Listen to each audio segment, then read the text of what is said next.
చంద్రోద్భాసితశేఖరే స్మరహరే గంగాధరే శంకరే సర్పైర్భూషిత కంఠకర్ణ వివరే నేత్రోద్ధవైశ్వానరే దంతిత్వకృత సుందరాంబరధరే త్రైలోక్య సారే హరే అంటారే శంకరులు. అలా దివ్యమంగళ విగ్రహాన్ని చూపించాడు. చూపించగానే పొంగిపోయి అమ్మవారు పాదముల మీద పడి నమస్కారం చేసింది.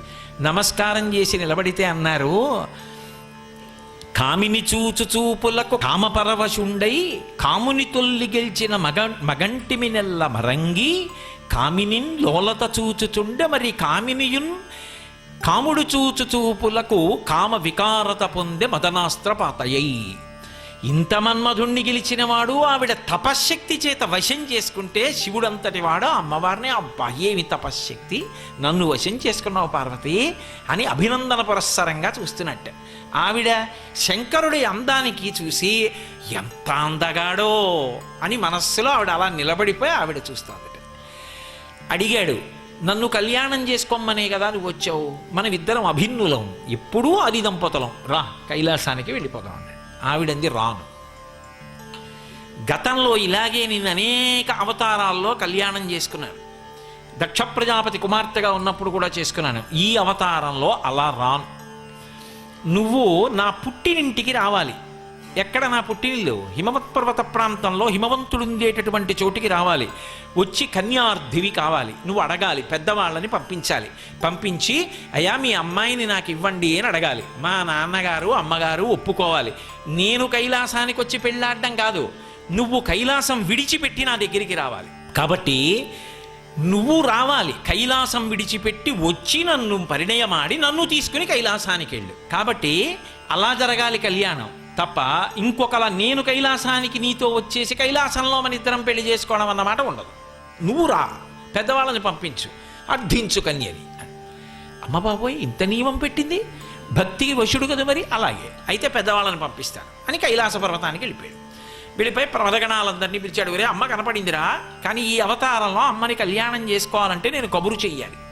పెళ్లి జరగాలి అంటే లోకంలో బలము గలవారు, నిపుణత కలవారు, బుద్ధి కుశలత కలవారు, సంపద కలవారు వివాహతతికి కవలయుధరం. ఎంత గొప్ప మాట చెప్పాడో చూడండి.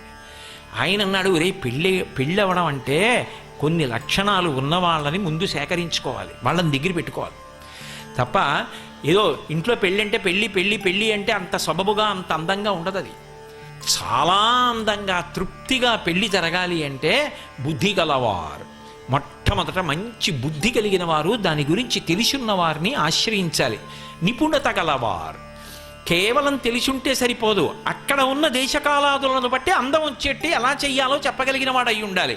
నిపుణత గలవారు, అలాగే బుద్ధి కుశలత కలవారు, దాని యందు మంచి సూక్ష్మ బుద్ధితో ఆలోచించి అప్పటికి ఏ నిర్ణయం చేసి ఎలా చెయ్యాలో చెప్పగలిగినటువంటి వారై ఉండాలి. అది శాస్త్ర విరుద్ధము కాకూడదు.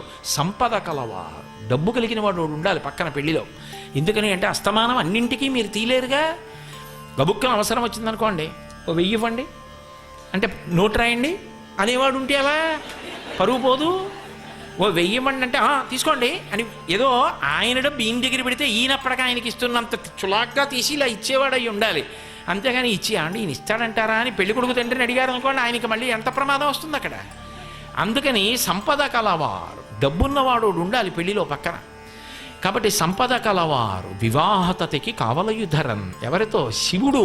ఇప్పుడు మరి ఆడపిల్లి వారింటికి వెళ్ళి చేసుకోవాలి కదా. అందుకని ఇలాంటి వాళ్ళు మనకి కొంతమంది కావాలి. ఎలా, ఎవరిని పిలుద్దాం అన్నాడు. అంటే ప్రమదగణాలు అన్నాయి, అంత గొప్పవాళ్ళు మనకి లేకపోవడం ఏమిటి శంకరా?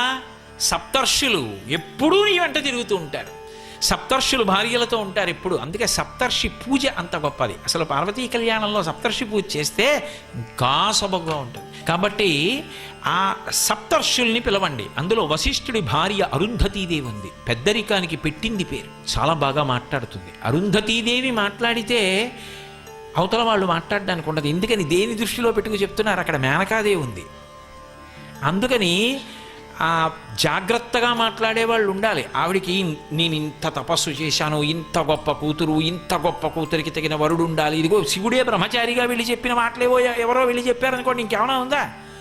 అందుకని అరుంధతీదేవి లాంటి వాళ్ళు ఉండాలి. సప్తర్షులైతే ఋషివాక్యానికి తిరుగులేదు. అందుకని సప్తర్షుల్ని భార్యలతో పిలిచి కబురు చేద్దాం పిల్లనిమ్మని. అలాగే అన్నాడు శంకరుడు. పిలిచాడు, వచ్చారు. సప్తర్షులకి చెప్పాడు, మీరు నా పనుపున వెళ్ళి పిల్లని అపేక్షించండి, కన్యనిమ్మని అడగండి. ఓ తప్పకుండా మహానుభావ, నీ వైభవం చెప్పడం కన్నా మాకు అదృష్టం ఏమిటి, ఇప్పుడే బయలుదేరుతున్నాం. అరుంధతిని ఒక్కదాని వెనక్కి పిలిచాడు. అమ్మా ఇలారా అన్నాడు. వచ్చింది. ఏమి స్వామి, ఏం ఆజ్ఞ, ఒకసారి కూర్చో. ఆయన అన్నాడు, గొప్ప నీతి చెప్పాడు. వనిత కూతుల పెండ్లి చేయునెడలన్ వాచాలకుల్ తల్లులేయని లోకంబులు పలుకుగావున సతీ నీ వద్రీషు ఇల్లాలితో ఒరగన్ వనరన్ ఈ కన్నియకున్ వరుండు తగు మీరు ఊహింపగానేల ఇమ్మని కార్యంబు ఘటింపగా పలుకుమీ నీరేజ పత్రేక్షణ అన్నాడు. ఈ లోకంలో పెద్ద ఇబ్బంది ఒకటి ఉందమ్మా, నీకు తెలియదు. ఏమిటో తెలుసా? కూతుల పెండ్లి చేయు ఎల్లెడలన్ వాచాలకుల్ తల్లులే. ఆడపిల్ల పెళ్లి చేసేటప్పుడు మొట్టమొదట వాచాలత్వం ఎవరిది అంటే ఆడపిల్ల తల్లిదే. శివుడు అన్నాడు.